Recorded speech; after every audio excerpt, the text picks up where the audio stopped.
Hujan baru saja reda ketika Putri Anindya melangkah keluar dari mobil sederhana yang ia kendarai sendiri. Jaket abu-abu membalut tubuhnya, rambut panjangnya dibiarkan terurai, setengah lembab karena udara basah. Dari luar, siapapun yang melihatnya hanya akan mengira bahwa ia perempuan biasa mahasiswa yang baru pulang kuliah atau karyawan kantoran yang singgah sebentar sebelum pulang. Tidak ada yang tahu bahwa di balik kesederhanaan itu, tersimpan rahasia besar. Ia adalah pewaris tunggal salah satu perusahaan terbesar di kota itu. Putri tidak pernah menyukai sorotan, apalagi hidup dalam genggaman orang-orang yang hanya mendekat demi harta. Ia tumbuh di keluarga yang berlimpah, terbiasa melihat pesta, perhiasan, dan jamuan penuh kemewahan, namun justru merasa asing di dalamnya. Kepergian orang tuanya beberapa tahun lalu meninggalkan warisan besar di pundaknya, sekaligus perasaan hampa yang sulit ia isi. Maka sejak saat itu, ia memilih menjalani hidup sederhana, jauh dari gemerlap yang bisa membutakan mata manusia. Langkah kakinya berhenti di depan sebuah kafe kecil di sudut jalan. Aroma kopi yang menguar dari dalam menyeretnya untuk masuk. Tempat itu jauh dari kesan mewah. Namun justru disitulah ia merasa nyaman. Tidak ada orang yang mengenalinya sebagai Putri Anindya, pemilik PT Aruna Group. Mereka hanya mengenalnya sebagai Putri, perempuan yang sesekali datang dengan laptop, duduk di pojok, dan memesan cappuccino hangat. Hari itu, kursi favoritnya di sudut kafe sudah terisi. Seorang pria duduk di sana, mengenakan kemeja putih sederhana dengan lengan yang digulung sampai siku. Rambutnya agak berantakan, namun matanya fokus pada tumpukan kertas dan laptop di depannya. Putri sempat kecewa kehilangan tempat favorit, tetapi langkahnya terhenti karena ponsel di tangannya bergetar. Ia harus menerima panggilan dari Rara, asistennya yang setia. Semua beres, Nyonya. Rapat dewan sudah dijadwalkan minggu depan. Suara Rara terdengar di ujung telepon. Terima kasih, Ra. Tolong pastikan semua dokumen sudah siap. Aku mungkin tidak bisa hadir langsung, jadi aku akan kirim instruksi lewat kamu. Baik, Nyonya. Putri mengakhiri panggilan singkat itu. Ia melirik sekilas ke arah pria di sudut tadi, lalu memilih duduk di kursi lain. Barista mengantarkan cappuccino pesanannya, dan Putri membuka buku catatan kecil, berpura-pura tenggelam dalam tulisannya. Namun matanya tanpa sengaja tertarik lagi pada pria itu. Dari cara ia mengetik cepat di laptop, jelas ia sedang mengejar tenggat. Sesekali ia mengusap wajahnya, meneguk kopi dingin yang hampir habis, lalu menatap kosong ke layar. Ada raut letih, ada ambisi, juga ada kegelisahan. Putri tak mengerti kenapa ia memperhatikan orang asing itu lebih lama dari biasanya. Mungkin karena ia melihat sesuatu yang pernah hilang dari hidupnya. Perjuangan. Ia terbiasa dikelilingi orang-orang yang sudah mapan, yang hidupnya ditopang warisan atau koneksi. Jarang sekali ia melihat seorang pria yang benar-benar tampak berjuang sendirian, dengan kemeja murah dan semangat yang hampir padam. Pria itu menghela napas panjang, lalu menutup laptopnya dengan kasar. Ia tampak kecewa. Beberapa kertas yang semula rapi kini kusut oleh genggamannya.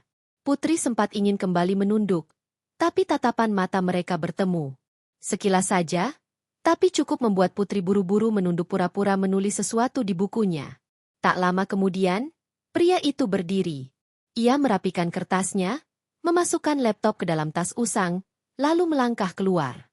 Putri memperhatikan dari balik kaca jendela ketika ia berhenti di trotoar, membuka mapnya, lalu menatap langit mendung. Ekspresi kecewanya jelas, tapi ada keteguhan yang membuat Putri sulit mengalihkan pandangan. Hari-hari berikutnya, Putri kembali ke kafe itu. Awalnya ia tidak berharap apa-apa, tapi setiap kali ia datang, pria itu juga ada di sana. Duduk di kursi sudut favoritnya, selalu dengan tumpukan dokumen dan laptop yang sama. Kadang wajahnya penuh semangat, kadang penuh kelelahan, namun selalu ada aura pantang menyerah. Suatu sore, ketika hujan deras mengguyur kota, kafe itu penuh sesak. Tidak ada kursi kosong kecuali di meja tempat pria itu duduk. Putri ragu sejenak, lalu memberanikan diri mendekat. Maaf, apa kursi ini kosong? Tanyanya pelan. Pria itu menoleh, tampak terkejut sejenak, lalu mengangguk. Silakan. Putri duduk dengan hati berdebar, mencoba menyembunyikan rasa gugup yang tak biasa. Ia jarang sekali berbicara dengan orang asing. Namun pria itu tampak tenang, kembali menekuni pekerjaannya. Putri menyesap cappuccinonya sambil melirik diam-diam. Beberapa menit berlalu dalam hening sebelum pria itu akhirnya membuka suara. "Kamu sering kesini juga, ya?" tanyanya. Suaranya dalam, agak berat, tapi hangat. Putri tersenyum tipis. "Iya, tempat ini nyaman." "Setuju. Kopinya juga lumayan, meski kadang terlalu pahit," jawabnya sambil tersenyum kecil. Percakapan singkat itu berakhir cepat, tapi meninggalkan kesan. Bagi Putri, kehangatan sederhana lebih berharga daripada pujian berlebihan. Ia tidak tahu siapa pria itu, tidak tahu apa pekerjaannya, namun ada ketulusan yang jarang ia temui. Hari demi hari, kebetulan berubah menjadi kebiasaan. Mereka semakin sering bertemu di kafe itu, berbagi meja ketika penuh, saling bertukar senyum, lalu akhirnya berbincang lebih banyak. Dari obrolan singkat, Putri tahu pria itu bernama Andri Wijaya. Ia bekerja sebagai staf di sebuah perusahaan kecil, bercita-cita naik jabatan agar bisa memperbaiki hidupnya. Hidup Andri penuh perjuangan. Keluarganya sederhana, bahkan nyaris terhimpit utang. Namun di matanya, ada cahaya keyakinan yang membuat Putri kagum. Putri mendengarkan kisahnya dengan hati yang pelan-pelan terikat. Ia tidak pernah menceritakan siapa dirinya sebenarnya. Ia hanya menyebut dirinya, Putri, perempuan biasa yang bekerja paruh waktu. Rahasia tentang warisan, perusahaan, dan segala kekayaan tetap ia sembunyikan rapat. Baginya, untuk pertama kalinya, ia ingin dicintai tanpa topeng, tanpa harta, tanpa nama besar. Hubungan mereka berkembang perlahan, tanpa banyak drama. Andri bukan pria romantis, tapi ia tulus. Ia menemani Putri pulang, mengajaknya makan malam di warung sederhana, dan selalu mendengarkan dengan sabar. Putri menemukan kenyamanan yang tidak pernah ia rasakan sebelumnya. Bagi Putri, cinta bukan lagi soal pesta besar atau cincin berlian. Cinta adalah hujan deras yang mereka lalui bersama di bawah satu payung kecil. Cinta adalah tawa sederhana ketika Andri menceritakan kegagalannya di kantor. Cinta adalah diam yang hangat ketika mereka duduk berdua di kafe, tanpa perlu kata-kata. Pada suatu malam, setelah berbulan-bulan mengenal, Andri akhirnya mengungkapkan isi hatinya. Tidak ada lilin, tidak ada musik romantis, hanya bangku taman yang basah oleh embun malam. Dengan suara bergetar, Andri berkata, "Aku mungkin bukan siapa-siapa, Put. Aku tidak punya banyak hal untuk kuberikan. Tapi kalau kamu mau, aku ingin berjuang bersamamu."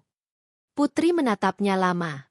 Dalam hatinya, ia ingin mengatakan bahwa ia sebenarnya bisa memberi Andri segalanya, rumah mewah, jabatan tinggi, kehidupan tanpa kekurangan. Tapi ia memilih untuk tersenyum, menahan air mata, lalu menjawab lirih, "Aku tidak butuh banyak hal, Andri. Aku hanya butuh seseorang yang benar-benar ada." Dan malam itu, keduanya resmi bersama, tanpa tahu betapa rumit jalan yang akan mereka tempuh. Pernikahan Putri dan Andri berlangsung jauh dari bayangan pesta mewah yang sering digambarkan orang-orang. Tidak ada gedung megah, tidak ada undangan berlapis emas, apalagi perhiasan yang berkilau. Hanya sebuah acara sederhana di rumah seorang kerabat dekat, dengan kursi plastik tersusun seadanya, lampu hias yang menggantung rendah, dan doa yang terucap dalam kesederhanaan. Putri mengenakan kebaya putih sederhana, rambutnya disanggul dengan hiasan bunga melati. Sementara Andri hanya bersetelan jas pinjaman yang sedikit kebesaran di bahunya. Namun di mata Putri, hari itu lebih indah daripada pesta manapun yang pernah ia hadiri. Senyum Andri ketika mengucapkan janji sederhana di hadapan penghulu lebih berharga daripada kilau berlian. Ia merasa menemukan rumah, bukan pada bangunan, melainkan pada seorang lelaki yang berjanji akan menemaninya dalam suka maupun duka. Hari-hari awal pernikahan mereka dijalani di sebuah rumah kontrakan kecil di pinggiran kota. Rumah itu tidak luas, hanya terdiri dari 2 kamar, ruang tamu mungil, dan dapur sederhana. Cat dindingnya mulai mengelupas. Atapnya kadang bocor saat hujan deras, tetapi bagi Putri, tempat itu adalah surga kecil. Di sana ia bisa tertawa tanpa takut dinilai, menangis tanpa perlu menutupi wajahnya dengan topeng pewaris kaya raya. Putri menjalani peran sebagai istri dengan sepenuh hati. Ia bangun lebih pagi untuk menyiapkan sarapan, mencuci pakaian dengan tangannya sendiri, bahkan membersihkan lantai hingga berkilau. Semua pekerjaan rumah yang dulu tidak pernah ia lakukan ketika masih tinggal bersama orang tuanya, kini ia kerjakan dengan rasa syukur. Baginya, menjadi Perempuan biasa adalah kebebasan yang selama ini ia rindukan. Andri bekerja keras setiap hari. Ia berangkat pagi dengan kemeja sederhana, naik bus kota, dan pulang malam dengan wajah lelah. Kadang ia membawa pulang tumpukan pekerjaan, duduk di meja kecil mereka sambil menulis hingga larut. Putri sering memperhatikannya diam-diam, melihat ketekunan yang membuat hatinya bergetar. Ia tahu Andri bukan pria sempurna, tetapi Andri adalah pria yang benar-benar berusaha, dan itu lebih berharga daripada apapun. Namun, meski tampak bahagia, Putri menyimpan rahasia besar yang hanya diketahui oleh Rara, asistennya yang setia. Setiap kali Andri berangkat kerja, Putri akan diam-diam membuka laptopnya, menghadiri rapat virtual bersama Dewan Komisaris Perusahaan, atau menandatangani dokumen penting yang dikirim melalui Rara. Semua itu dilakukan dengan penuh hati-hati, tanpa meninggalkan jejak yang bisa membuat Andri curiga. Bagi Putri, menyembunyikan identitasnya bukanlah hal mudah. Ada saat-saat ketika ia hampir tergoda untuk mengatakan yang sebenarnya. Namun setiap kali ia melihat mata Andri yang penuh semangat dan kebanggaan terhadap pencapaiannya sendiri, Putri menahan diri. Ia ingin membiarkan Andri berdiri dengan kakinya sendiri, tanpa merasa terbebani oleh status atau harta yang ia miliki. Suatu malam, ketika hujan turun deras, listrik di rumah kecil mereka padam. Lilin dinyalakan, cahayanya temaram menyinari wajah Andri yang sedang menulis. Putri duduk di sampingnya, memperhatikan tangan Andri yang bergerak cepat di atas kertas. "Andri," ucap Putri lirih, mencoba membuka percakapan. Sahut Andri tanpa mengalihkan pandangan. "Kamu capek sekali, ya?" Andri tersenyum kecil, menutup pulpennya. "Kalau aku berhenti, siapa lagi yang akan memperjuangkan semua ini? Aku ingin kita punya kehidupan yang lebih baik. Bukan hanya sekadar cukup, tapi benar-benar nyaman. Aku ingin kamu bahagia, Put." Putri menunduk, menahan air mata yang hampir jatuh. Ia ingin sekali mengatakan bahwa ia bisa memberikan semua yang Andri impikan hanya dengan satu keputusan. Tapi ia juga tahu, kebahagiaan yang dibangun di atas kerja keras akan jauh lebih bermakna daripada kebahagiaan yang datang seketika. Hari berganti minggu, minggu berganti bulan. Perlahan, keadaan mereka mulai membaik. Andri mendapat kenaikan gaji kecil, cukup untuk memperbaiki atap rumah yang bocor dan membeli lemari baru. Putri merasakan perubahan itu seperti keajaiban kecil. Senyum Andri ketika berhasil membayar utang cicilan pertama mereka adalah hadiah yang tidak bisa ditukar dengan apapun. Di balik layar, Putri tetap memainkan perannya sebagai pemilik perusahaan. Ia mulai menyusun rencana jangka panjang, salah satunya adalah memasukkan Andri ke dalam perusahaannya sendiri. Namun ia tidak ingin melakukannya secara terang-terangan. Semua harus terlihat alami, seolah itu adalah keberuntungan Andri sendiri. Rara memainkan peran penting di sini. Ia mengatur dokumen, membuat rekomendasi, bahkan mengatur jadwal wawancara agar Andri mendapat posisi di perusahaan itu tanpa pernah tahu bahwa istrinya berada di balik semua ini. Ketika akhirnya Andri mendapat kabar bahwa ia diterima di sebuah perusahaan besar, matanya berbinar-binar. "Putri, kamu tidak tahu betapa bahagianya aku. Perusahaan ini besar sekali. Kalau aku bisa bekerja dengan baik di sana, karierku bisa naik." Putri hanya tersenyum, menahan rahasia yang bergemuruh di dadanya. "Aku percaya kamu bisa, Andri." Hari pertama Andri bekerja di perusahaan itu menjadi titik balik. Ia mengenakan kemeja terbaik yang ia punya, menyisir rambutnya rapi, dan berangkat lebih awal. Putri mengantarnya sampai pintu dengan senyum yang ia ukir meski hatinya penuh kecemasan. Di ruang kerjanya sendiri, jauh di lantai paling atas gedung yang sama, Putri duduk di kursi empuknya sebagai pemilik sah perusahaan, menyaksikan layar monitor yang menampilkan laporan harian, seolah ia hanyalah bagian kecil dari dunia yang Andri masuki.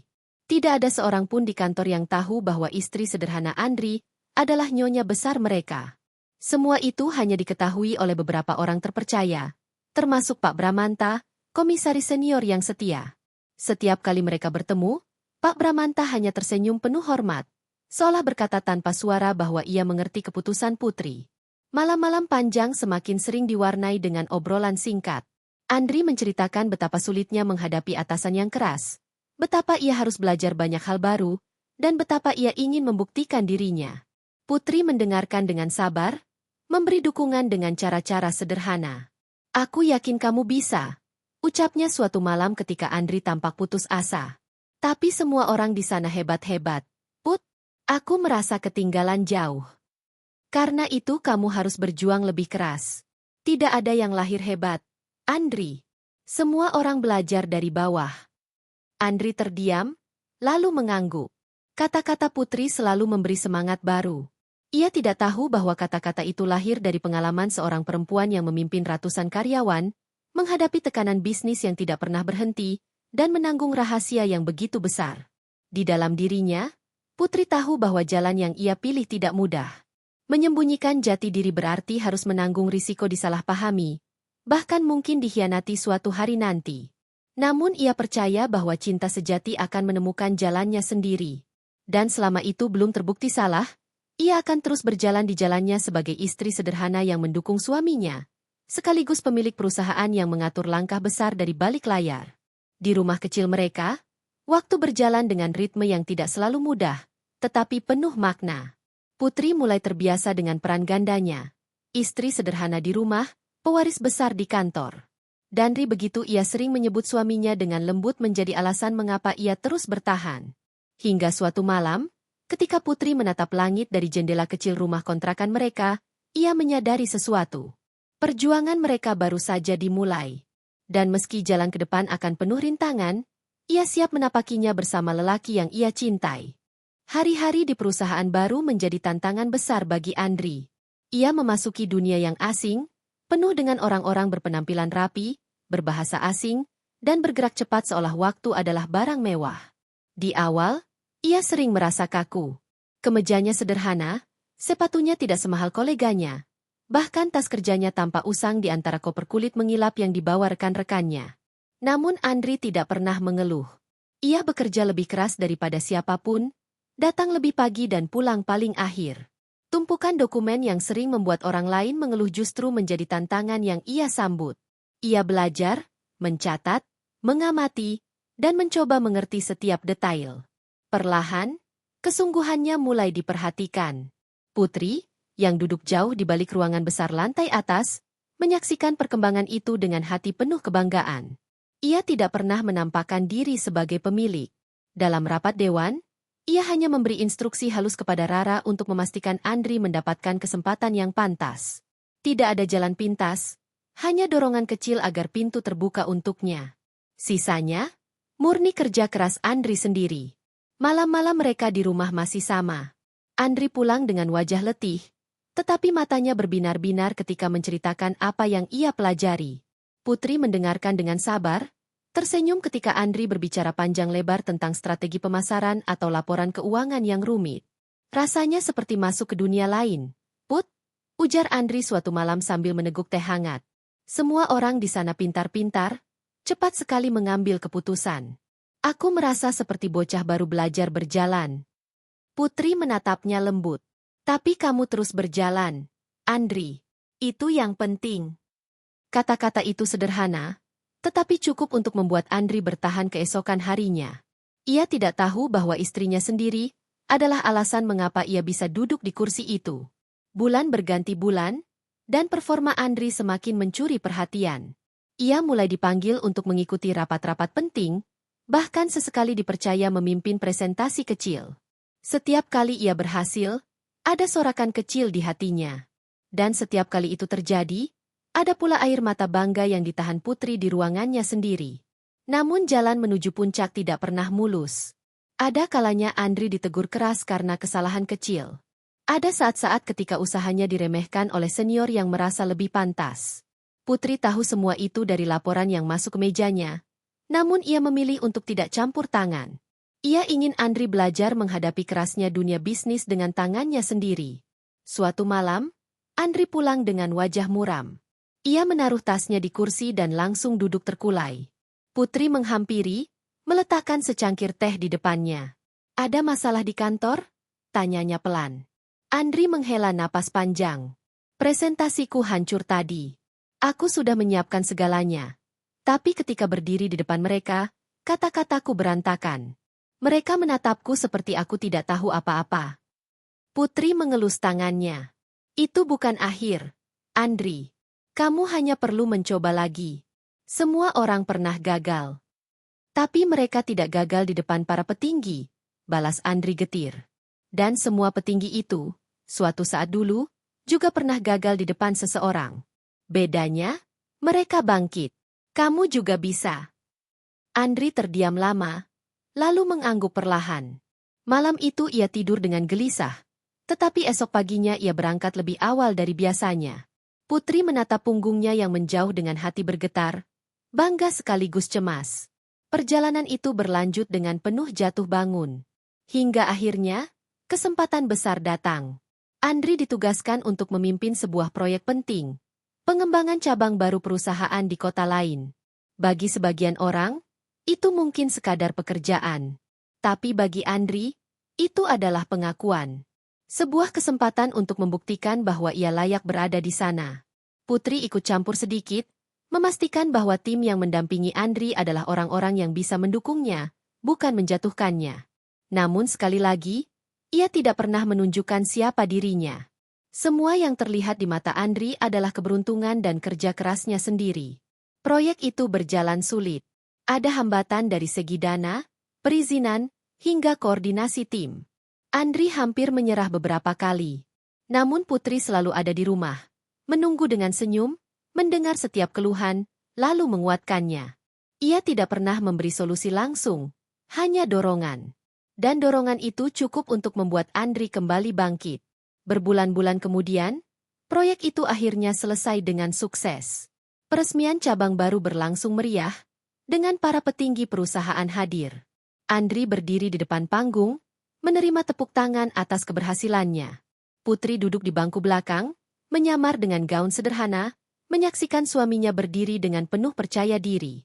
Malam itu, Andri pulang dengan wajah berseri-seri. Ia memeluk Putri erat. Kita berhasil, Put. Aku tidak percaya aku bisa sejauh ini. Putri menahan air matanya. Aku percaya dari awal, Andri. Sejak saat itu, karir Andri meroket lebih cepat. Ia dipromosikan menjadi manajer, lalu senior manajer. Orang-orang mulai mengenalnya sebagai sosok muda yang cerdas, berani mengambil keputusan, dan mampu memimpin tim dengan tegas. Ia mulai masuk lingkaran penting, berdiskusi dengan jajaran komisaris, bahkan sering diminta pendapat dalam rapat besar. Putri melihat perubahan itu dengan perasaan campur aduk. Di satu sisi, ia bangga karena kerja keras Andri membuahkan hasil. Di sisi lain, ia merasakan jarak yang perlahan tumbuh di antara mereka. Andri semakin sibuk, semakin sering pulang larut, dan kadang lupa hal-hal kecil yang dulu selalu ia ingat.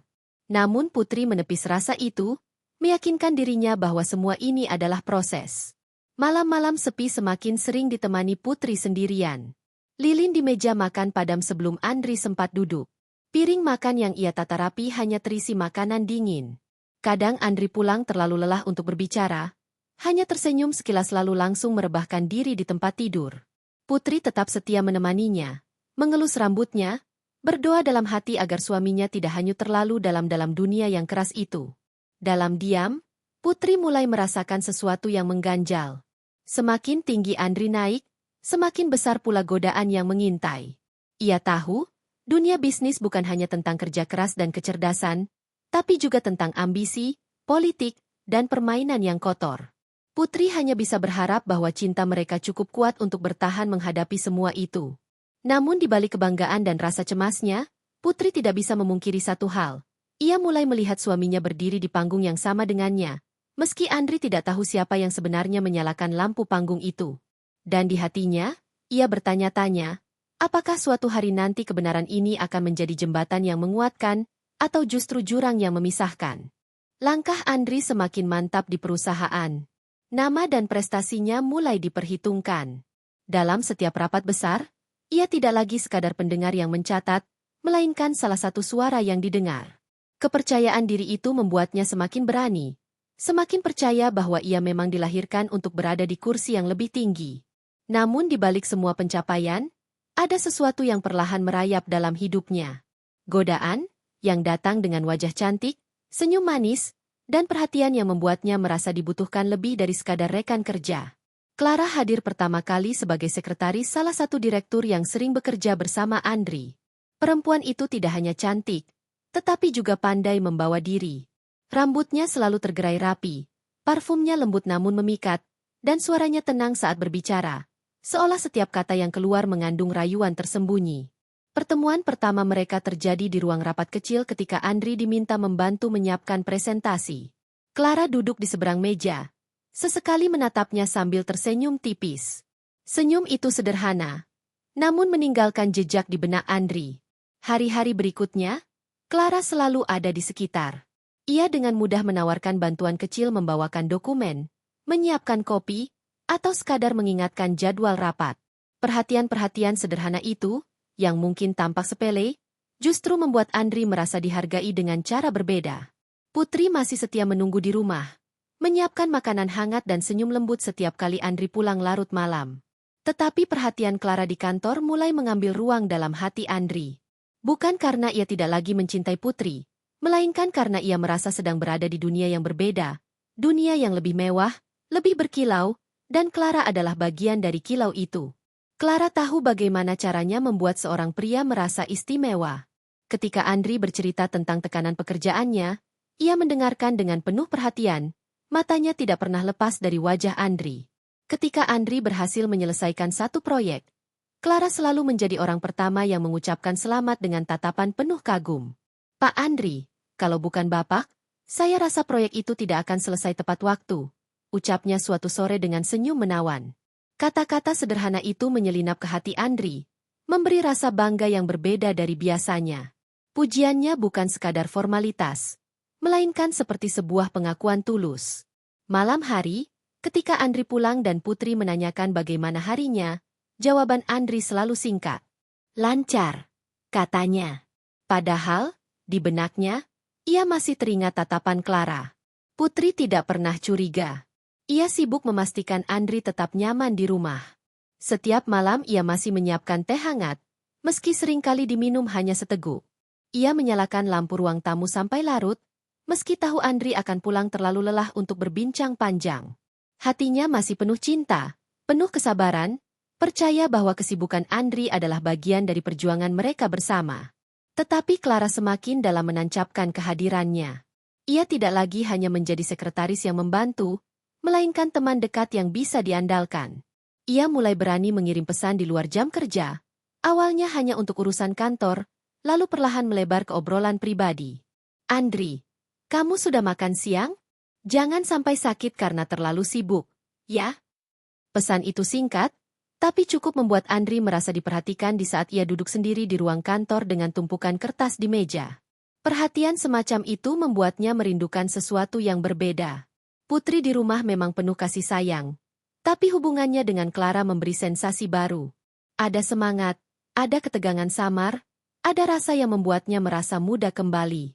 Lambat laun, Andri mulai mencari kehadiran Clara. Ia menantikan sapaan pagi di lift, atau senyum sekilas ketika mereka bertemu di lorong kantor.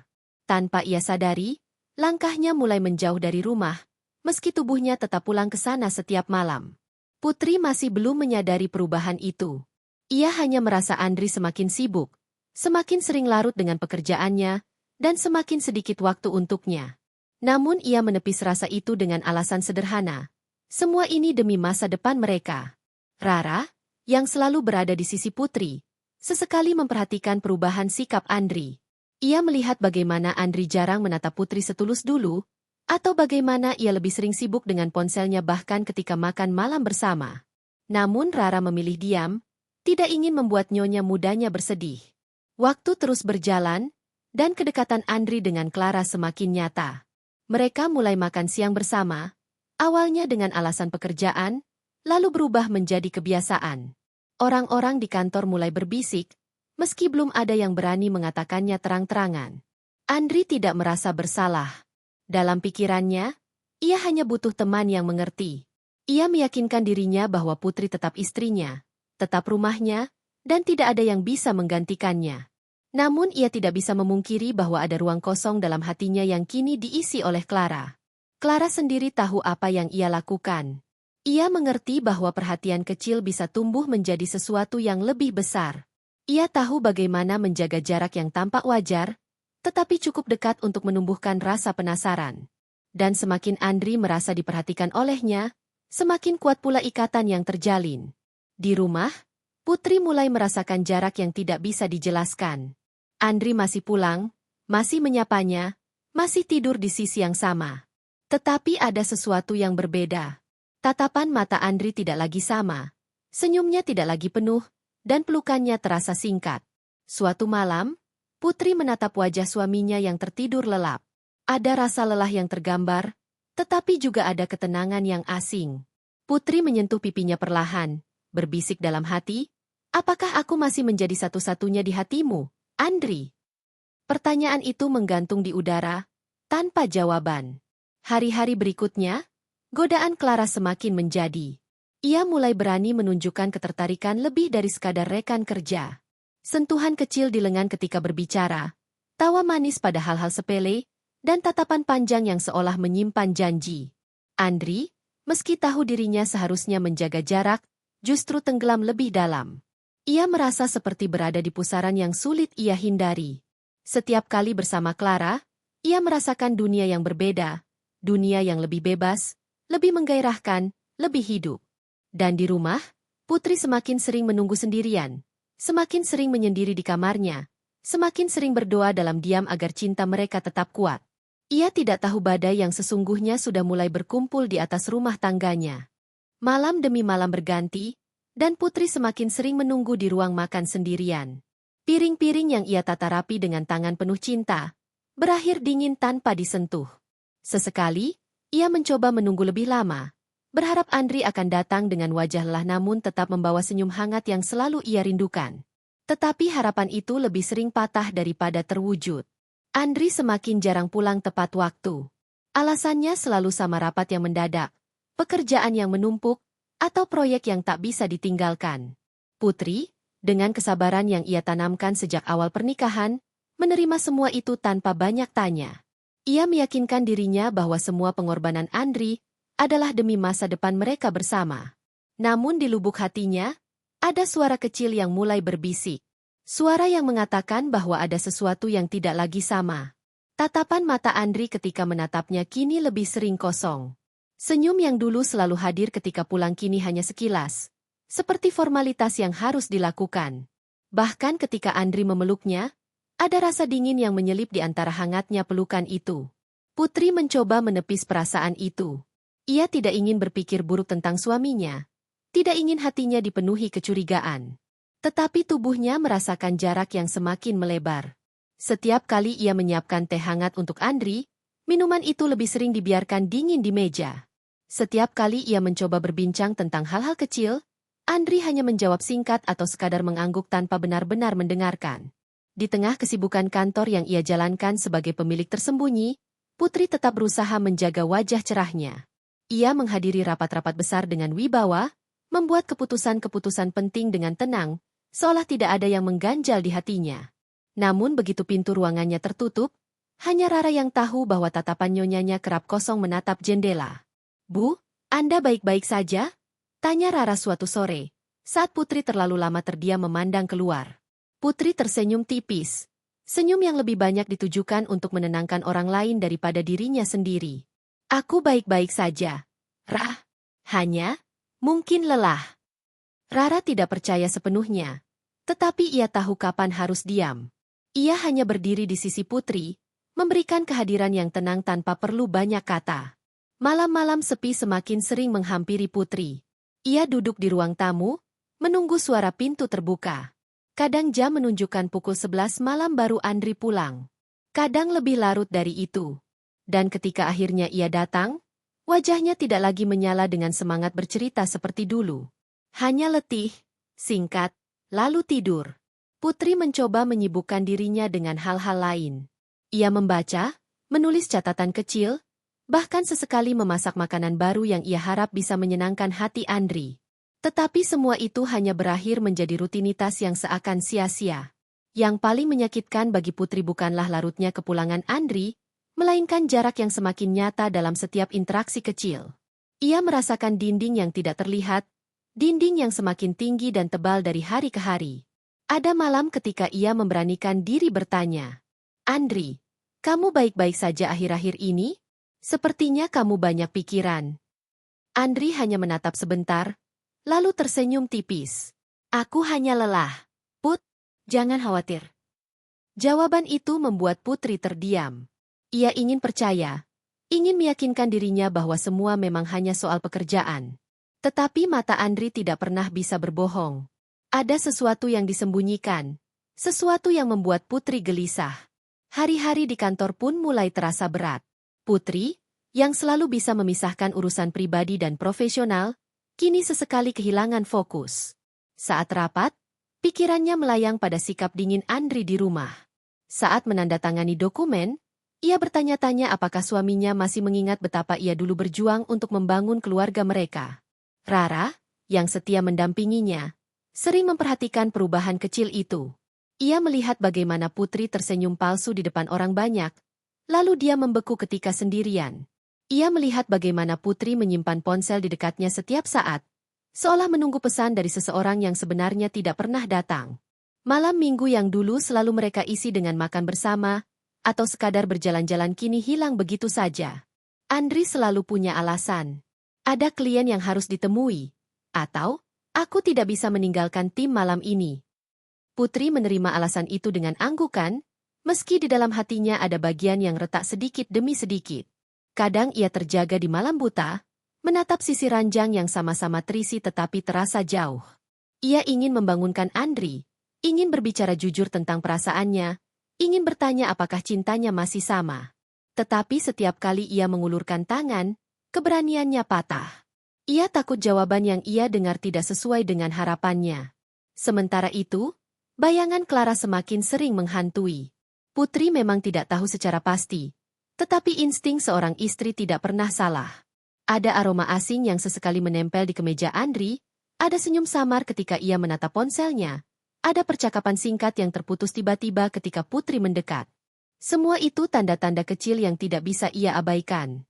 Namun Putri bukanlah perempuan yang terbiasa menuduh tanpa bukti. Ia memilih diam, memilih menahan rasa sakit itu sendirian, berharap semua hanyalah pikirannya yang terlalu sensitif. Di tengah gejolak batin itu, ia tetap menjaga rahasia besarnya. Andri masih belum tahu siapa dirinya sebenarnya. Masih belum tahu bahwa istri yang ia anggap sederhana adalah pemilik perusahaan tempat ia bekerja. Putri menahan rahasia itu lebih kuat lagi, meski sesekali terlintas dalam benaknya. Andai saja Andri tahu, apakah semua ini akan berbeda? Hari-hari terasa semakin panjang. Putri mulai kehilangan tawa ringannya. Ia tetap tersenyum di depan Andri, tetapi senyum itu tidak lagi setulus dulu. Ia tetap menyiapkan kebutuhan suaminya. Tetapi tangannya gemetar ketika melipat kemeja yang pernah ia cium diam-diam. Dalam diam, ia berdoa. Berdoa agar suaminya kembali seperti dulu. Berdoa agar cinta mereka tidak tenggelam oleh dunia yang semakin mewah dan penuh godaan. Tetapi doa itu sering terhenti di tenggorokannya sendiri, karena bagian terdalam hatinya mulai menyadari bahwa sesuatu sudah berubah. Malam itu, ketika Andri pulang larut lagi, Putri tidak menunggunya di ruang tamu. Ia memilih masuk kamar lebih dulu, berbaring dengan punggung menghadap pintu. Ia mendengar suara langkah Andri masuk, mendengar desah lelahnya, mendengar suara kemeja yang dilepaskan tergesa. Tetapi ia tidak bergerak, tidak menyapanya, tidak lagi memaksa diri untuk pura-pura kuat. Air matanya mengalir tanpa suara, membasahi bantal yang ia peluk erat.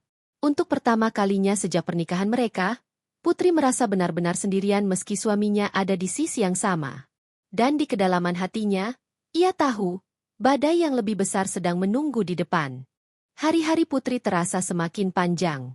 Waktu seolah berjalan lambat setiap kali ia menunggu kepulangan Andri, dan semakin cepat berlari ketika ia mencoba berbincang dengannya.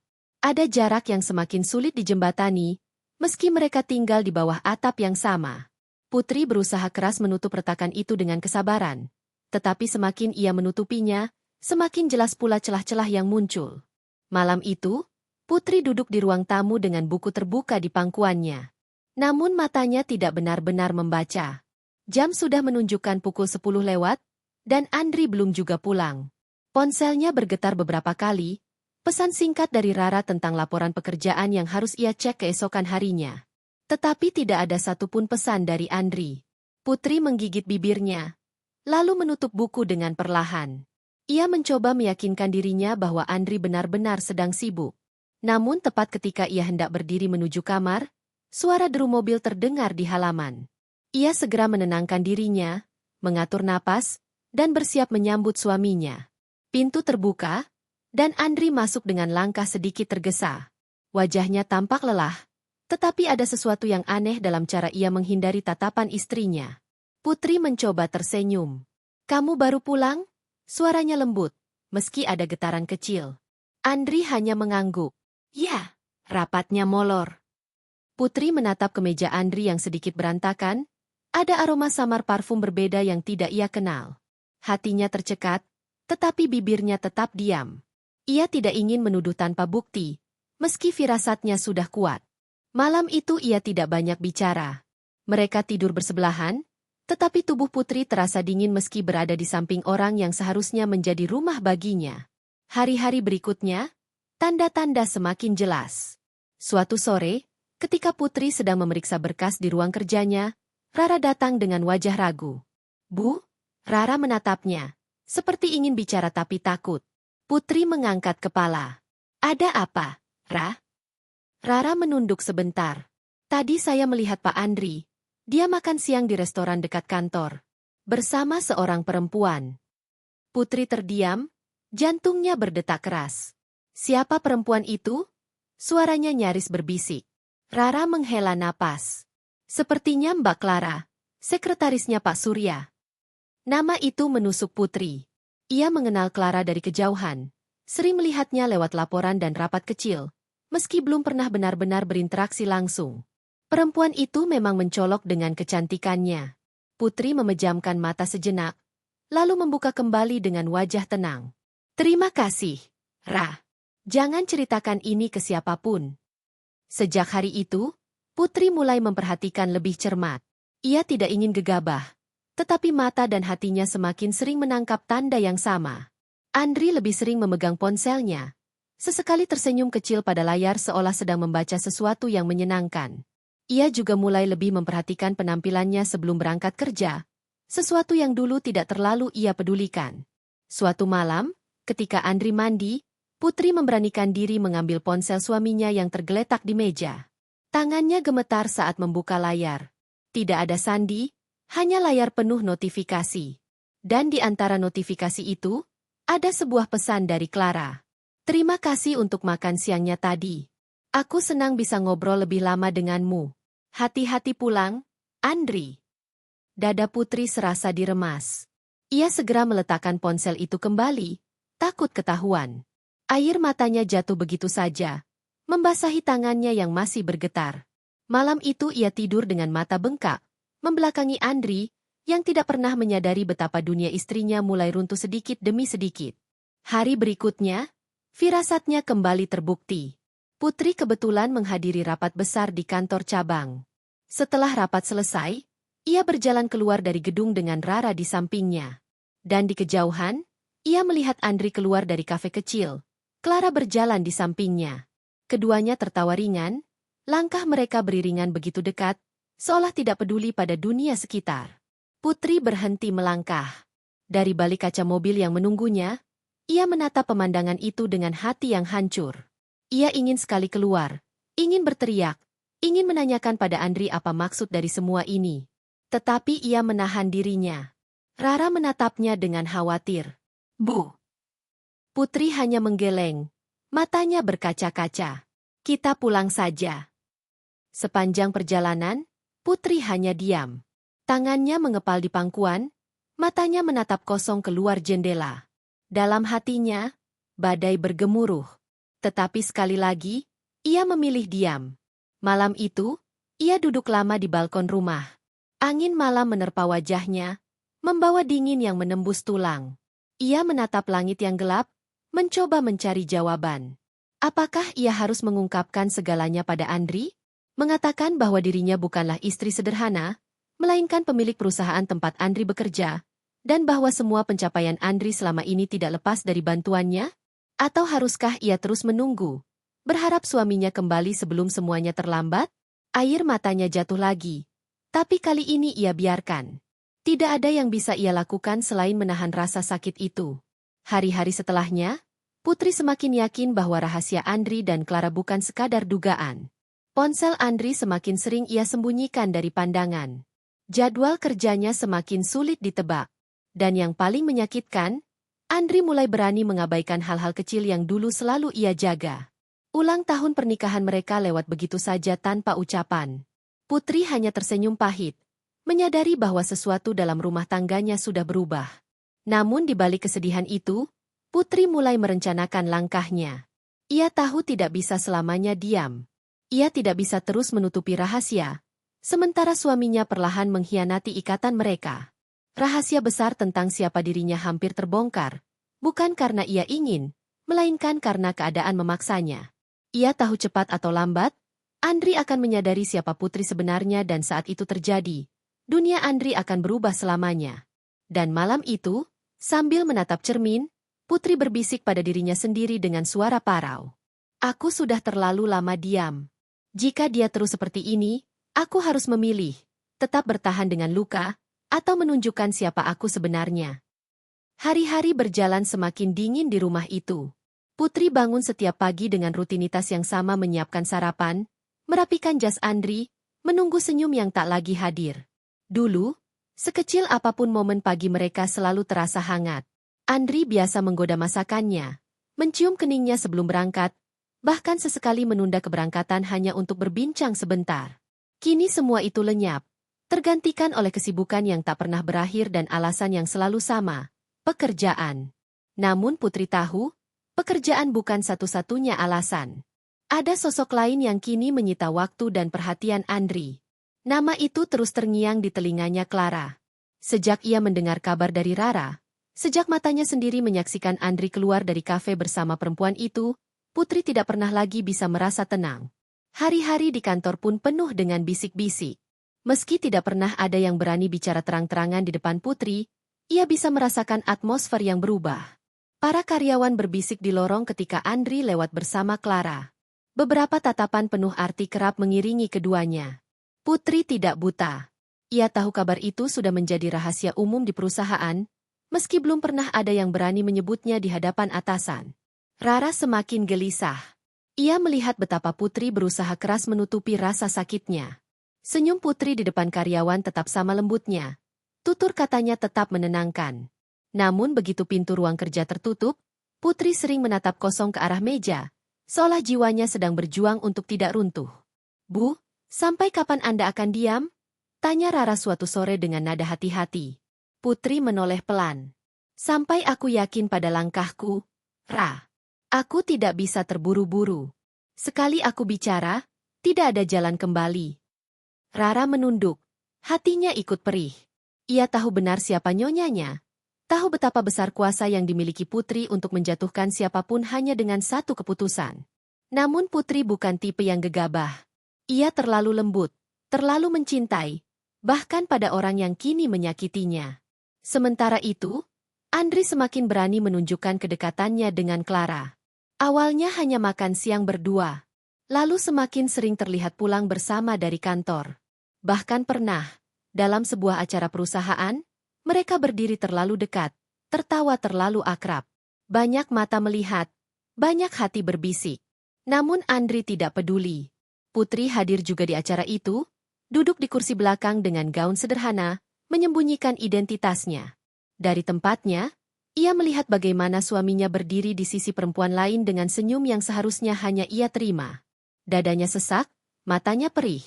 Namun ia tetap duduk tenang, menahan diri agar tidak ada satupun yang menyadari badai di dalam hatinya. Malam harinya, rumah mereka terasa semakin asing. Andri pulang dengan wangi parfum asing yang samar, dan Putri hanya menatap sekilas sebelum beranjak ke kamar. Ia tidak lagi bertanya, tidak lagi menagih penjelasan. Hanya diam. Karena ia tahu apapun jawaban yang keluar dari bibir Andri tidak akan menenangkan hatinya. Diam Putri bukan berarti menyerah. Diam itu adalah penantian, pengumpulan kekuatan. Ia tahu waktunya akan tiba, saat ia tidak lagi bisa menahan semua luka ini, saat kebenaran harus terungkap tanpa bisa dibendung. Sementara itu, retakan dalam rumah tangga mereka semakin lebar. Andri mulai jarang menyentuh Putri, bahkan sekadar memeluk sebelum tidur. Percakapan mereka semakin singkat, Hanya seputar hal-hal praktis. Tidak ada lagi tawa ringan, tidak ada lagi cerita panjang tentang hari yang mereka jalani. Putri sering duduk di balkon sendirian, menatap langit malam yang sunyi. Ia mengingat masa-masa awal pernikahan mereka. Bagaimana Andri dulu begitu sederhana, penuh semangat, dan tulus mencintainya. Semua itu terasa jauh kini, tergantikan oleh ambisi dan godaan yang merenggutnya sedikit demi sedikit. Rara kadang menemani, membawa selimut atau segelas air hangat. "Bu, Anda kuat sekali," katanya pelan. Putri tersenyum tipis, meski air matanya mengalir. "Aku tidak tahu apakah ini kekuatan, atau hanya kebodohan karena masih berharap." Hari demi hari, bukti semakin jelas. Putri menemukan resi restoran di saku jas Andri, tempat yang ia tahu sering dipakai pasangan muda untuk kencan. Ada juga tiket bioskop dengan 2 kursi bersebelahan. Semua itu ia temukan tanpa sengaja, seolah semesta sengaja menunjukkan kebenaran yang ingin disembunyikan Andri. Namun puncaknya terjadi suatu malam. Andri menerima telepon ketika mereka duduk bersama di ruang tamu. Putri memperhatikan dari sudut mata, bagaimana wajah Andri berubah. Bagaimana senyumnya muncul begitu saja. Suaranya lembut, jauh berbeda dari nada datarnya saat berbicara dengan Putri. "Ya, aku juga senang hari ini. Besok kita lihat lagi, ya," katanya pelan. Ketika telepon ditutup, Putri menunduk, menahan gemetar di tangannya. Ia tidak bertanya, tidak menuduh. Tetapi di dalam hatinya, ia tahu ia tidak bisa lagi menutup mata. Malam itu ia menangis dalam diam. Kali ini tidak hanya karena terluka, tetapi karena hatinya mulai meyakini sesuatu. Cinta yang ia jaga dengan sepenuh hati, kini sedang dihancurkan perlahan oleh orang yang seharusnya melindunginya. Namun di balik air matanya, ada api kecil yang mulai menyala. Putri bukan perempuan lemah. Ia adalah pewaris perusahaan besar, pemilik kekuasaan yang bahkan Andri sendiri tidak pernah sadari. Selama ini ia menahan diri karena cinta. Tetapi cinta yang diinjak-injak akan berubah menjadi kekuatan yang mampu meruntuhkan apapun. Pagi berikutnya, Putri berdiri di depan cermin cukup lama. Wajahnya tampak pucat, matanya sembab. Namun di balik itu semua, ada sorot baru yang mulai muncul, sorot yang penuh tekad. Ia tidak bisa terus seperti ini. Ia harus memilih antara tetap diam dalam luka, atau berdiri dengan kebenaran. Andri masih belum tahu badai apa yang sedang dikumpulkan istrinya. Ia masih larut dalam dunianya sendiri. Dunia yang kini semakin dipenuhi tawa Clara. Ia tidak sadar bahwa setiap langkah yang ia ambil semakin menjauhkannya dari rumah yang seharusnya ia jaga.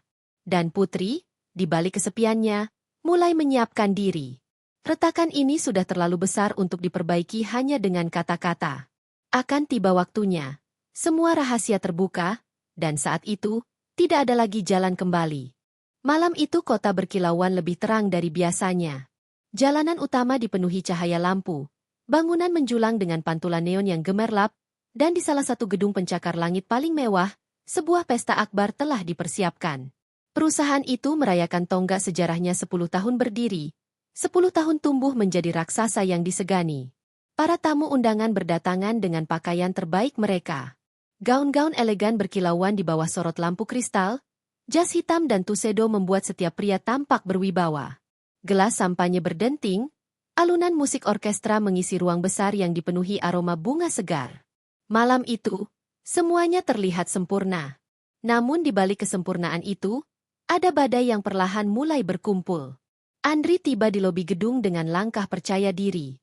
Jasnya rapi, senyumnya terjaga, dan di lengannya bergelayut Clara, wanita dengan gaun merah menyala yang mencuri perhatian banyak pasang mata.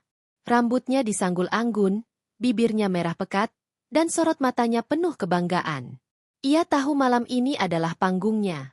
Tak jauh di belakang mereka, berdiri seorang perempuan dengan gaun sederhana berwarna krem pucat. Tidak ada perhiasan mencolok, tidak ada make-up berlebihan. Wajahnya cantik, tapi disembunyikan dalam kesederhanaan yang nyaris membuatnya tampak seperti tamu biasa. Dialah Putri. Malam itu ia tidak diperkenalkan sebagai istri, melainkan sebagai asisten rumah tangga yang diminta Andri untuk menemaninya sekadar membantu kebutuhan kecil. Hati Putri remuk sejak mendengar permintaan itu. "Temani aku ke pesta. Tapi anggap saja kau pembantu rumah. Jangan bilang apapun." Kata-kata Andri bergema keras di kepalanya. Ia hampir menolak, hampir memutuskan untuk tidak datang. Namun pada akhirnya ia memilih hadir, bukan untuk menyenangkan Andri, melainkan untuk dirinya sendiri. Ia ingin menyaksikan dengan mata kepala sendiri bagaimana jauh suaminya melangkah. Di dalam aula, pesta dimulai dengan sambutan, tawa, dan perkenalan. Para petinggi perusahaan berdiri, membicarakan pencapaian, menyebutkan rencana masa depan. Andri ikut diundang ke depan, diperkenalkan sebagai direktur muda berbakat yang membawa perubahan besar. Tepuk tangan membahana. Clara berdiri anggun di sampingnya, menerima tatapan iri dari banyak perempuan. Anda semua, izinkan saya memperkenalkan seseorang yang istimewa. Suara Andri lantang, penuh percaya diri. Ia menoleh pada Clara dengan senyum yang lembut. Inilah Clara Larasati, wanita yang kelak akan mendampingi saya. Seketika aula bergemuruh. Beberapa tamu bertepuk tangan, sebagian lain berbisik penuh rasa ingin tahu. Clara tersenyum puas, melambaikan tangan kecil seolah benar-benar sudah menjadi nyonya besar. Sementara di sudut ruangan, Putri berdiri kaku dengan napas tercekat. Kata-kata itu menamparnya lebih keras daripada apapun yang pernah ia dengar. Rara yang ikut hadir malam itu berdiri tak jauh dari Putri. Wajahnya tegang, matanya penuh amarah. Ia menggenggam tangan Putri pelan, mencoba memberi kekuatan. Namun Putri hanya tersenyum tipis, meski matanya berkaca-kaca. Ia tidak ingin air matanya jatuh di hadapan banyak orang. Acara berlanjut, denting gelas bersahutan, musik semakin meriah. Namun di hati Putri, hanya ada keheningan yang pekat. Ia berjalan perlahan ke balkon, menjauh dari keramaian, mencari udara segar yang bisa menenangkan dadanya yang sesak. Dari sana ia bisa melihat seluruh kota berkilauan, kontras dengan hatinya yang retak. Ia berdiri cukup lama, hingga seorang pria paruh baya mendekat. Pak Bramanta, salah satu komisaris senior yang sejak lama mengenal rahasia besar itu. Tatapannya penuh arti ketika ia menatap Putri. Bu, sampai kapan Anda akan terus berdiam diri? Semua orang sudah melihat, tapi hanya Anda yang bisa menghentikan ini. Putri menoleh, matanya berair tapi penuh ketegasan yang baru saja tumbuh. Saya hanya ingin tahu seberapa jauh ia sanggup melangkah dengan kebohongan. Pak Bramanta mengangguk pelan, lalu kembali masuk ke aula. Putri masih berdiri sendiri, menarik napas panjang, berusaha mengumpulkan keberanian. Malam ini mungkin akan menjadi malam yang mengubah segalanya. Di dalam ruangan, Andri semakin larut dalam euforia. Clara menempel di sisinya, memperkenalkan diri pada semua orang, menerima pujian, bahkan sesekali berbicara seolah-olah ia sudah resmi menjadi bagian dari keluarga perusahaan.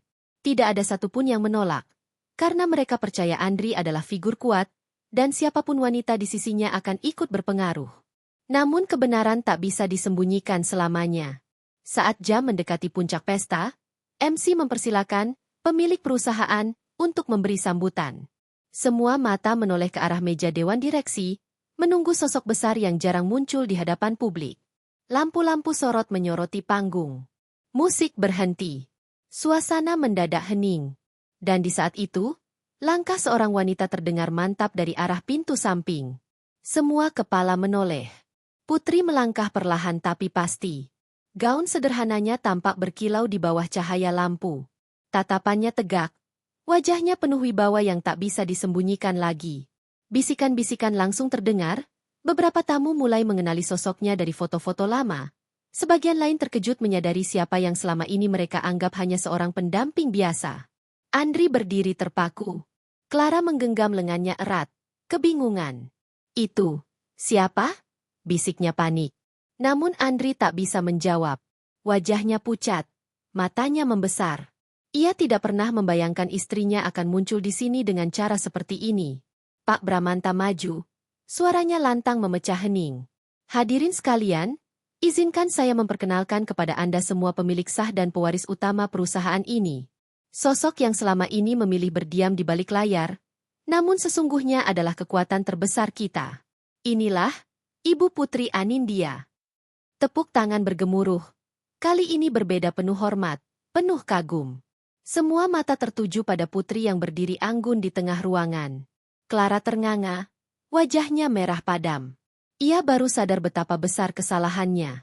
Dan Andri, ia hanya bisa terdiam, keringat dingin mulai membasahi pelipisnya. Semua kebohongan, semua ambisinya, runtuh dalam sekejap hanya dengan satu langkah Putri ke panggung. Putri berdiri tegak. Suaranya tenang namun penuh kuasa. Terima kasih atas apresiasi dan kehadiran Anda semua malam ini. Saya, Putri Anindya, pemilik perusahaan ini, merasa terhormat bisa berdiri di hadapan Anda. Ruangan kembali bergemuruh. Kali ini bukan karena pesta, melainkan karena keterkejutan yang begitu besar. Andri menunduk, merasa seluruh dunia runtuh di atas kepalanya. Clara melepaskan genggamannya, berdiri kaku tak tahu harus berbuat apa. Putri melanjutkan sambutannya, singkat namun menusuk. Perusahaan ini berdiri bukan hanya karena ambisi, tetapi juga karena kepercayaan. Dan malam ini, saya ingin mengingatkan kepercayaan adalah segalanya. Tanpa itu, tidak ada yang bisa bertahan. Kalimat itu sederhana, namun semua orang tahu kepada siapa ia ditujukan. Malam itu, pesta yang seharusnya penuh kemeriahan berubah menjadi titik balik. Senyum Clara pudar, kepercayaan Andri runtuh, dan seluruh ruangan menyaksikan bagaimana seorang wanita yang selama ini dianggap sederhana, akhirnya menunjukkan siapa dirinya yang sesungguhnya. Dan sejak detik itu, tidak ada lagi yang bisa kembali seperti semula. Suasana ruangan masih penuh dengan gemuruh tepuk tangan ketika Putri berdiri anggun di panggung. Namun di balik ramaian itu, ada keheningan yang menusuk, keheningan yang berasal dari hati orang-orang yang menyadari betapa besar kebenaran yang baru saja tersingkap. Selama ini, mereka mengira Andri adalah bintang yang bersinar terang, seorang direktur muda berbakat yang naik karena kemampuannya sendiri. Kini semua itu dipertanyakan. Putri menatap seluruh hadirin dengan sorot mata yang tenang. Senyum tipis tersungging di bibirnya, bukan senyum kebahagiaan, melainkan senyum seseorang yang akhirnya memilih berhenti bersembunyi. Setiap langkahnya di atas panggung menegaskan siapa dirinya. Ia tidak lagi sekadar wanita sederhana yang mengikuti arus, tidak lagi istri yang memilih diam meski dikhianati. Malam itu, ia adalah pemilik sejati, perempuan yang memegang kendali. Andri berdiri di dekat meja utama dengan wajah yang semakin pucat. Keringat dingin terus membasahi pelipisnya. Clara, yang sejak awal begitu percaya diri, kini menunduk dalam kegugupan. Gaun merahnya yang mencolok seolah menjadi noda di tengah pesta elegan itu. Tatapannya gelisah, tangannya menggenggam gelas sampanye yang hampir tumpah karena gemetar. Ketika tepuk tangan mereda, Putri mulai berbicara lagi. Suaranya jernih, tegas, tanpa keraguan sedikitpun. 10 tahun perjalanan perusahaan ini bukanlah hal yang mudah. Banyak orang yang bekerja keras, berjuang dari bawah, memberikan hati dan pikiran mereka.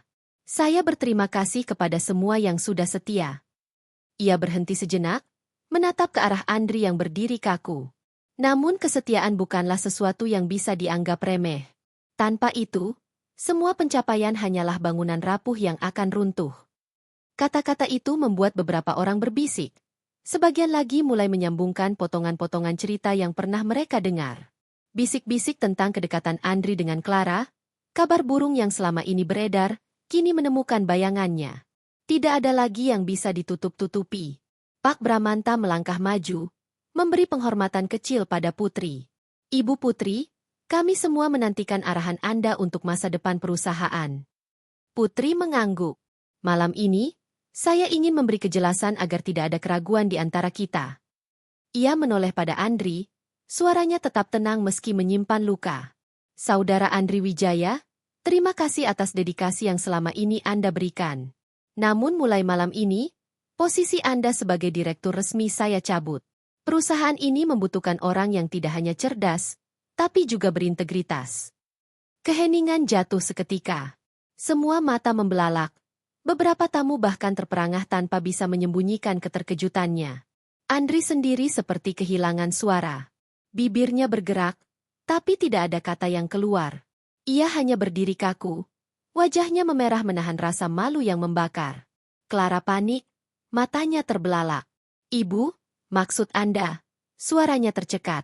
Putri mengalihkan pandangannya padanya. Tatapannya dingin namun tetap berwibawa. Dan untuk Anda, Nona Clara Larasati, Anda telah berani mencemarkan nama baik perusahaan ini dengan hubungan yang tidak pantas. Mulai malam ini, keterlibatan Anda dengan perusahaan berakhir. Clara gemetar. Seluruh tubuhnya terasa ringan seolah akan roboh. Ia memandang sekitar, mencari simpati, namun tidak ada satupun yang berani mendekat.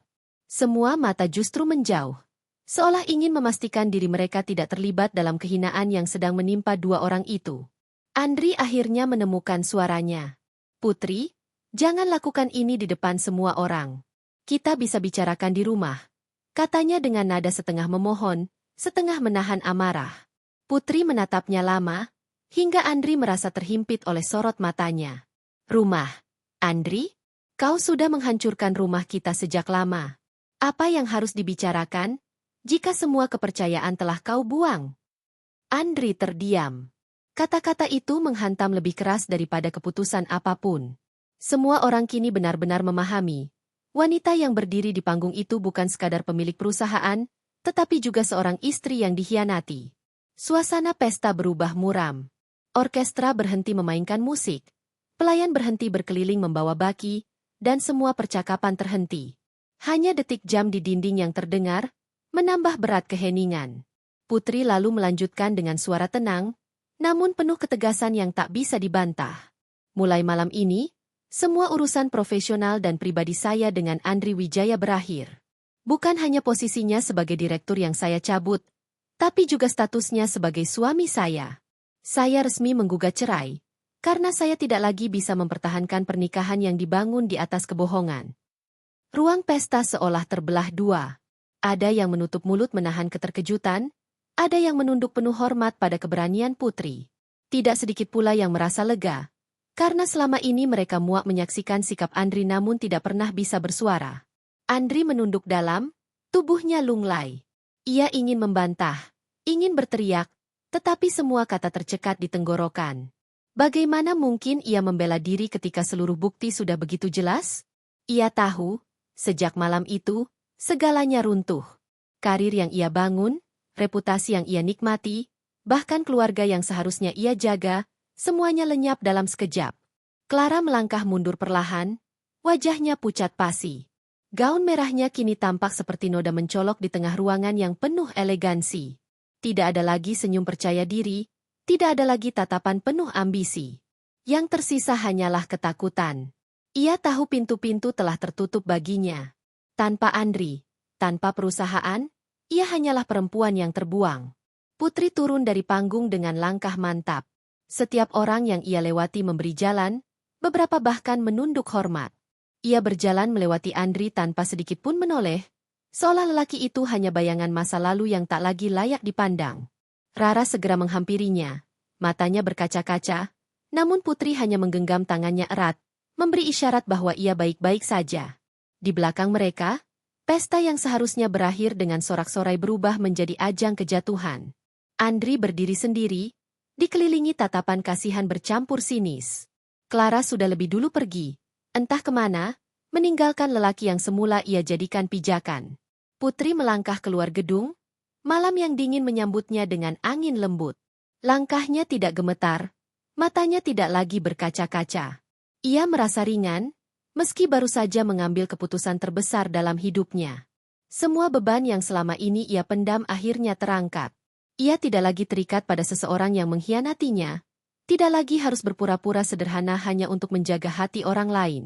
Malam itu, seorang wanita bernama Putri Anindya tidak hanya membongkar kebohongan, tapi juga meruntuhkan dua sosok yang berani meremehkannya.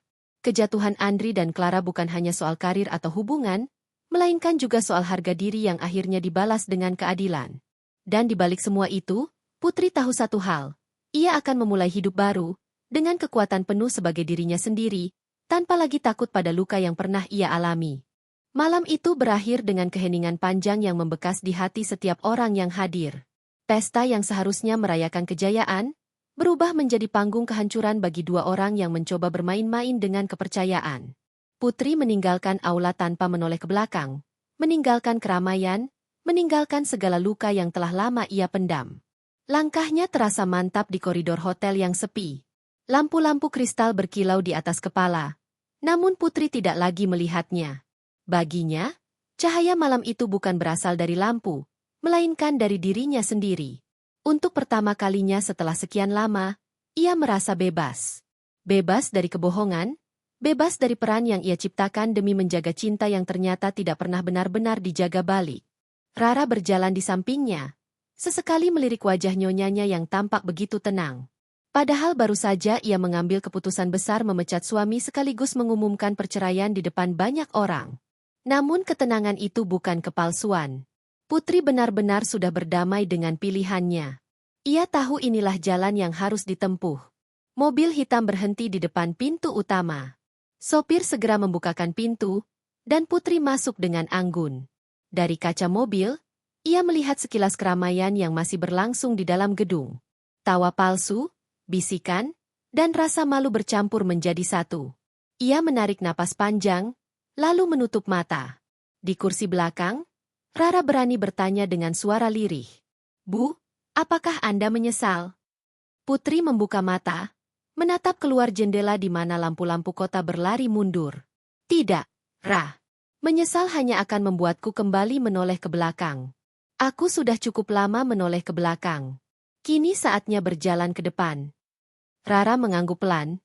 Hatinya ikut lega meski ia tahu luka itu tidak akan hilang begitu saja. Namun melihat keberanian Putri malam itu, ia percaya, luka itu akan sembuh dengan caranya sendiri.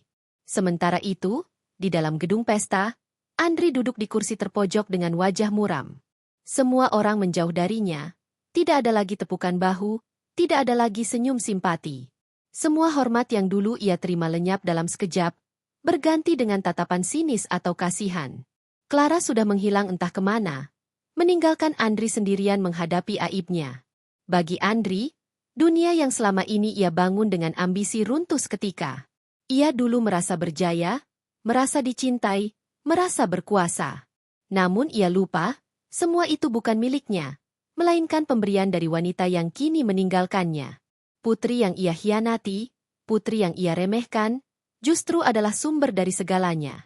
Keesokan harinya, berita tentang pesta itu menyebar cepat. Media memberitakan bagaimana pemilik perusahaan besar, Putri Anindya, muncul secara mengejutkan dan memecat direktur mudanya di depan umum. Nama Andri menjadi bahan pembicaraan, bukan lagi karena prestasinya, melainkan karena skandal memalukan yang terbongkar. Clara pun tidak luput dari sorotan, dicap sebagai perempuan perebut suami yang kini jatuh tanpa pijakan. Di sisi lain, nama Putri semakin harum. Publik memuji keberaniannya, mengagumi ketegasannya, sekaligus menaruh hormat pada kelembutannya yang tetap mampu berbicara tanpa amarah meski dikhianati. Perusahaan semakin solid, karyawan merasa yakin bahwa mereka dipimpin oleh sosok yang tidak hanya cerdas tapi juga berintegritas. Putri sendiri tidak terlalu peduli dengan semua berita itu. Ia memilih menepi dari keramaian, tinggal beberapa waktu di vila keluarganya yang berada jauh dari pusat kota. Suasana pegunungan yang sejuk, udara pagi yang segar, dan keheningan alam menjadi pelipur luka. Di sana, ia belajar kembali mengenal dirinya sendiri, tanpa Andri, tanpa beban penyamaran, tanpa kepura-puraan. Setiap pagi ia berjalan menyusuri kebun bunga yang mulai bermekaran. Setiap malam ia duduk di beranda, menatap bintang, merasakan kedamaian yang lama hilang. Sesekali ia ditemani Rara, yang setia berada di sisinya, atau Davin, sahabat lama yang kini kembali dekat, memberi semangat tanpa menuntut apapun. Hidup Putri mulai terasa ringan. Ia tidak lagi bangun dengan rasa curiga, tidak lagi tidur dengan air mata. Luka itu memang masih ada, tapi kini menjadi bagian dari perjalanan, bukan beban yang menahannya. Ia belajar memaafkan dirinya sendiri karena pernah begitu lama bertahan dalam cinta yang salah. Sementara itu, Andri terpuruk. Ia kehilangan pekerjaannya, kehilangan reputasinya, bahkan kehilangan Clara yang memilih menjauh setelah semua pintu tertutup. Rumahnya kini terasa kosong, sunyi, dan penuh penyesalan.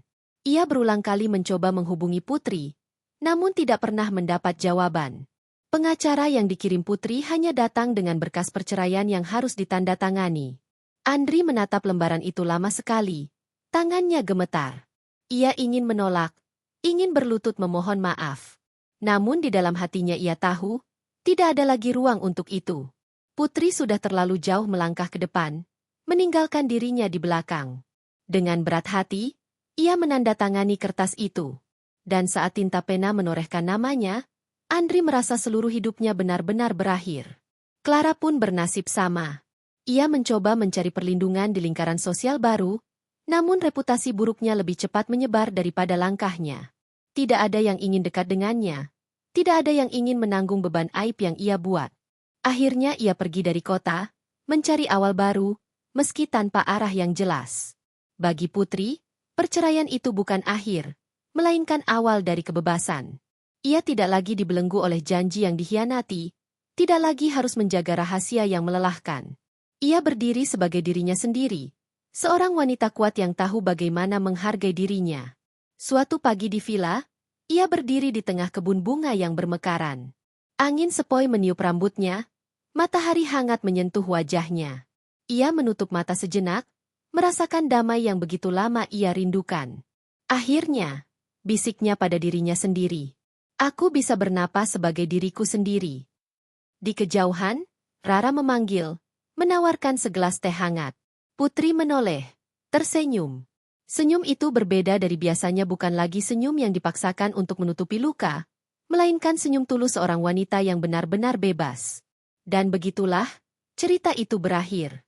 Bukan dengan kebahagiaan klise di sisi suami yang setia, bukan dengan cinta baru yang tiba-tiba hadir, tetapi dengan keberanian seorang wanita untuk berdiri sendiri, meninggalkan masa lalu yang menyakitkan, dan memilih dirinya sendiri sebagai pusat kebahagiaan. Putri Anindya kini bukan lagi sekadar istri yang berpura-pura sederhana. Ia adalah pemilik, pemimpin, sekaligus perempuan yang menemukan kembali dirinya. Malam pesta itu menjadi gong penutup dari sebuah kisah cinta yang hancur, tetapi juga menjadi pintu pembuka bagi kehidupan baru yang penuh martabat. Dan di sanalah, di bawah langit biru dan bunga-bunga yang bermekaran, seorang wanita akhirnya menemukan arti kebebasan yang sejati.